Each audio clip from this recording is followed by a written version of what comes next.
जिस नबी के चचा के हाथ पैर काट के फेंक दिए गए हो, जिस नबी के चचा का सीना चीर के दिल निकाल के चबाया गया हो, जिस नबी के चचा के खून को हौद की फजाओं में उड़ाया गया हो, जिस नबी के चचा की लाश पर 40 घोड़ों को दौड़ाया गया हो, ऐसे नबी के ऊपर हम दरूद क्यों न पढ़े, ऐसे नबी को हम सलाम क्यों न भेजें और ऐसे नबी को आई लव मोहम्मद क्यों न कहें। ये बड़ी नेकी है। लेकिन कोई बेवकूफ, कोई मनहूस अगर इसे जुर्म समझता है तो इस जुर्म को हम अल्हम्दुलिल्लाह वसलामुन अला इबादिहिल्लज़ीना इस्तफ़ा अम्मा बाद औज़ु बिल्लाहि मिनश शैतानिर रजीम बिस्मिल्लाहिर रहमानिर रहीम वमा अर्सलनाका इल्ला रहमतल लिल आलमीन सदक़ल्लाहुल अज़ीम वक़ाल रसूलुल्लाहि सल्लल्लाहु अलैहि वसल्लम ला युमिनु अहदुकुम हत्ता अकूना अहब्बा इलैहि मिन वालिदिही व वलदिही वन्नासि अजमईन औ कमा क़ाल अलैहि सलातु वस्सलाम सुब्हानक ला इल्म लना इल्ला मा अल्लमतना इन्नका अंतल अलीमुल हकीम। तख्त पर तशरीफ़ फरमा हज़रात उलमाए किराम, मुफ्तियान इज़ाम, शुआरा और उदबा हज़रात, ख़ास तौर से हमारे भाई मुजाहिद हसनैन हबीबी साहब, हाज़रीन मजलिस, अस्सलामु अलैकुम व रहमतुल्लाहि व बरकातुहू। जैसा कि मुजाहिद भाई ने इशारा भी किया, इंशाअल्लाह बहुत लंबी बात नहीं होगी क्योंकि बहुत देर से आप हजरात नातों से महजूज हो रहे हैं। और जब मुजाहिद भाई ने ये कहा कि एक लागर ऊंट की रफ्तार बन सकती है नात, तो इनका ये जुमला मुझे उस दियार में ले गया और थोड़ी देर के लिए मैं गुमसुम हो गया और बनी साद के खंडरात में पहुंच गया, जहां मैं तकरीबन 20 साल पहले गया था। मक्का मुकर्रमा से 100 किलोमीटर ताइफ है और ताइफ से 80 किलोमीटर बनी साद का वो कबीला और उस कबीले की बस्ती है जहां हमारे आका मोहम्मद मुस्तफ़ा अहमद मुश्तबा सल्लल्लाहु अलैहि वसल्लम ने अपना बचपन गुजारा। अरब के अंदर ये दस्तूर था कि गांव और देहात की औरतें शहरी इलाकों में आती थीं और वहां से दूध पीते बच्चों को अपने इलाके में ले जाती थीं, उन्हें वहां दूध पिलाती, वो गांव की ग़िज़ाएं खाते, टीलों पे जाते, घरोंदे बनाते, बना के मिटाते, तो एक जफाकश जिंदगी जीना सीखते और एक अरसे के बाद वो लाकर वापस उनके घरों में, शहरों में छोड़ देती और इसके बदले में वो अपनी तनख्वाह और पैसा वगैरह लिया करती थी। अभी जो दाई हलीमा का जिक्र ये बच्चा कर रहा था, नात के खूबसूरत बंदों और शेरों में, वो दाई हलीमा भी वही औरत थी जिनका काम ही ये था कि वो छोटे बच्चों को दूध पिलाती थी और उनकी तरबियत करती थी। उन्होंने अपना वाक़या बयान किया कि मैं अपनी हमजोलियों और सहेलियों के साथ, अपने कबीले की औरतों के साथ अपने इलाके से निकली और हमारा मकसूद और हमारी मंजिल मक्का मुकर्रमा था। मैं अपने कबीले और ख़ानदान की सबसे कमज़ोर, लागर, बीमार और गरीब औरत थी और मेरी सवारी भी बहुत ही अड़ियल, मरियल, लागर और कमज़ोर किस्म की थी। जब हम रवाना हुए तो मेरी सवारी ज़मीन पर बैठ जाती, अड़ जाती, कोई उसे धकाता, कोई उसे खींचता। मेरी सहेलियां मुझे लानत मलामत करती कि हलीमा तो कैसी सवारी पर आई है, अगर ऐसे ही हम आहिस्ता आहिस्ता चले तो मक्का पहुंचने में हमें बहुत ताख़ीर हो जाएगी और दूसरे इलाके की औरतें आएंगी और बच्चों को लेके चली जाएंगी और हमारे हाथ कुछ लगने वाला नहीं।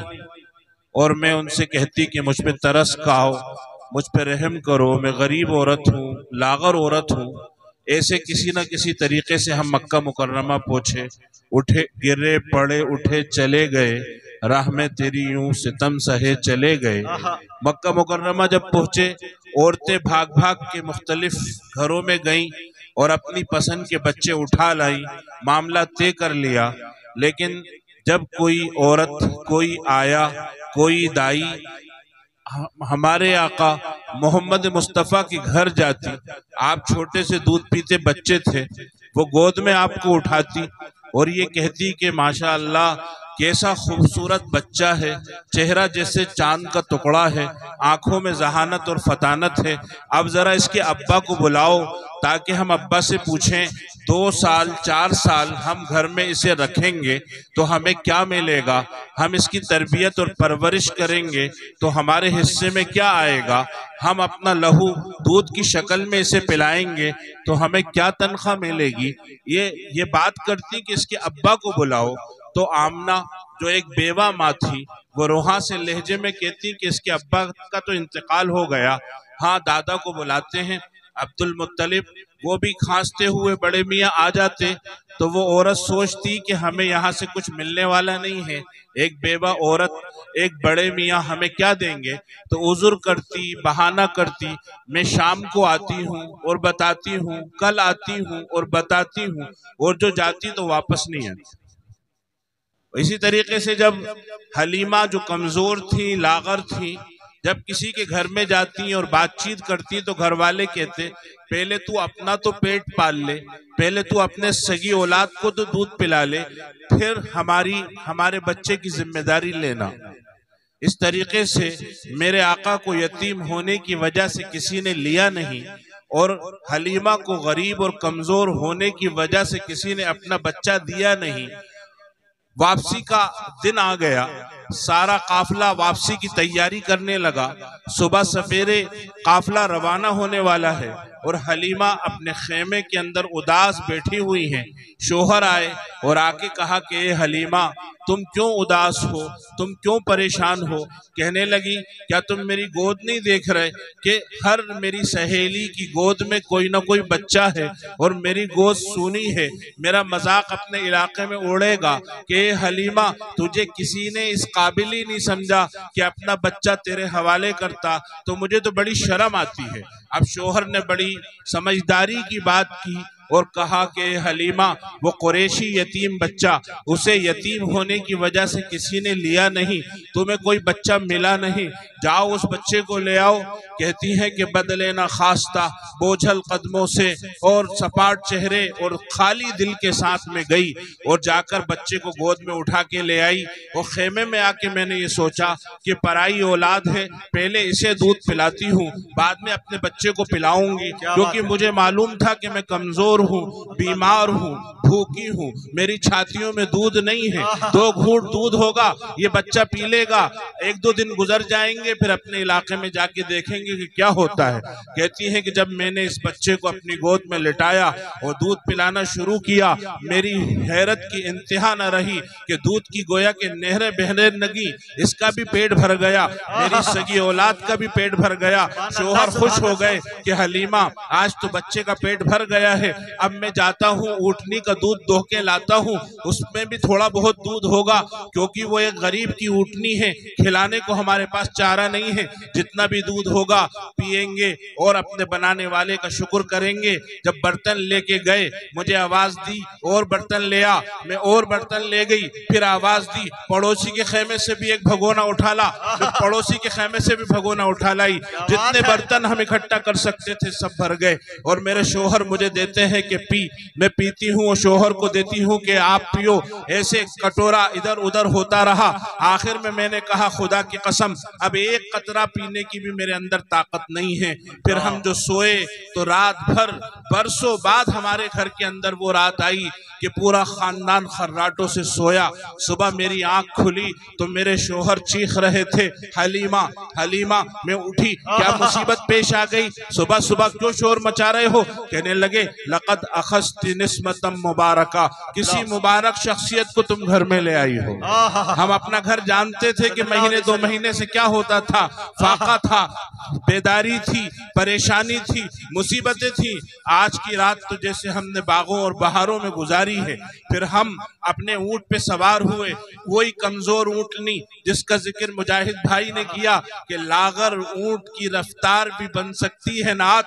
ये लागर ऊंट, इस पर मैं सवार हुई और ना उम्मीदी के आलम में सवार हुई कि अब वही मसला होगा, वही तानो तशनी होगी, कोई खींचेगा, कोई धकाएगा और लानत मलामत सुनना होगी। और जब मेरा काफिला रवाना हुआ तो मेरी ऊंटनी ने जो दौड़ लगाई है, ओवरटेक करती हुई सारे काफिले से आगे निकल गई।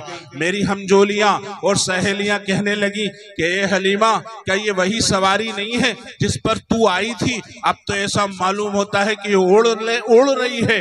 तो मैं बड़े चटकारे ले लेके कहती इन्नहा लहिया व इन्ना लिराकिबिहा लशान, कि हाँ सवारी तो वही है लेकिन सवार निराला है। जब अपने इलाके में पहुंचे तो चरागाहों में लोग हमसे आके मिले और कहने लगे कि हलीमा क्यों आ गई हो, तुम वहीं पे रह जाती, एक काफिले वालों वहीं पे ठहर जाते।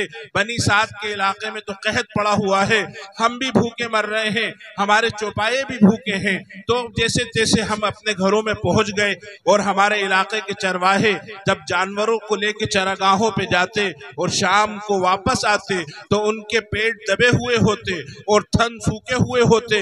और जब मेरा चरवाहा जानवरों को लेके आता तो पेट उसका भरा होता और थन दूध से लबालब होते। यहाँ तक कि मेरे इलाके में ये बात मशहूर हो गई कि जब मवेशियों के मालिक चरवाहों को रवाना करते, कोने में जाके दुबदुबाते, किसी गोशे में जाके फुसफुसाते कि देखो वहां चराना जहां हलीमा का चरवाहा चराता है। और उन्हें ये खबर न थी कि ये बरकत चरागाहों की नहीं, ये कमाल चरवाहों का नहीं, ये बरकत उस बच्चे की है जो मेरे आंगन में खेल रहा है। अब हम क्यों ना कहें कि आई लव मोहम्मद। नारे तकबीर, मोहब्बत रसूल, आई लव यू मोहम्मद। ऐसी बरकतों वाली हस्ती, ऐसे नबी मोहतरम सल्लल्लाहु अलैहि वसल्लम की हम उम्मत हैं। एक वक्त की चक्की घूमी, 60 साल बाद आकाए नामदार मोहम्मद मुस्तफ़ा अहमद मुश्तबा सल्लल्लाहु अलैहि वसल्लम मस्जिद नबवी में तशरीफ फरमा है।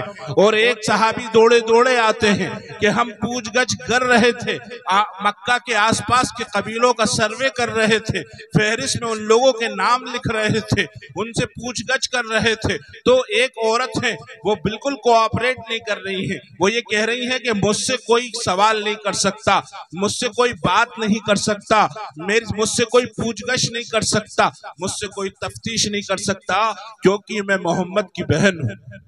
अल्लाह के नबी ने फरमाया मोहम्मद की बहन कहां से आ गई? मोहम्मद की बहन, मैं तो दुर्रे यतीम हूँ, अपने बाप की अकेली औलाद हूँ। दुनिया में आया तो अब्बा इंतकाल कर चुके, 6 साल की उम्र में अब्बा भी चले गए, 8 साल की उम्र में दादा भी चले गए।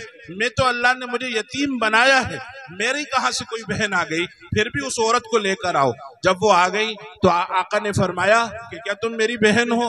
तुम ये कैसे दावा कर सकती हो? ओहो, आप मुझे भूल गए, मैं हलीमा की बेटी हूँ, मैं आपकी वो आपा जान हूँ जिसने अपनी गोद में आपको सुलाया है, लोरियां सुनाई हैं, रब्बना अब्क़िलना मुहम्मदा हत्ता अराहु गुलामन याफ़िआ सुम्मा अराहु सय्यदन मुसव्विदा व उबइदु अन्हु आदीहि वल हसदा। कि अल्लाह मेरे इस नन्हे मुन्ने भाई मोहम्मद की जिंदगी में बरकत अता फरमा। मैं ये चाहती हूँ कि ये नौजवान लड़का बने और उसके बाद ये जवान हो के ताकतवर बने और उसके बाद ये खुद कौमों का सरदार बने और ये सरदार गर बने। ये जिसकी तरफ इशारा कर दे वो भी सरदार बन जाए, जैसे अबू बकर बने, जैसे उमर बने, जैसे उस्मान बने, जैसे अली बने, जैसे सियाफान हजरत बिलाल बने, जैसे रूम से आए हुए हजरत सुहैब रूमी बने।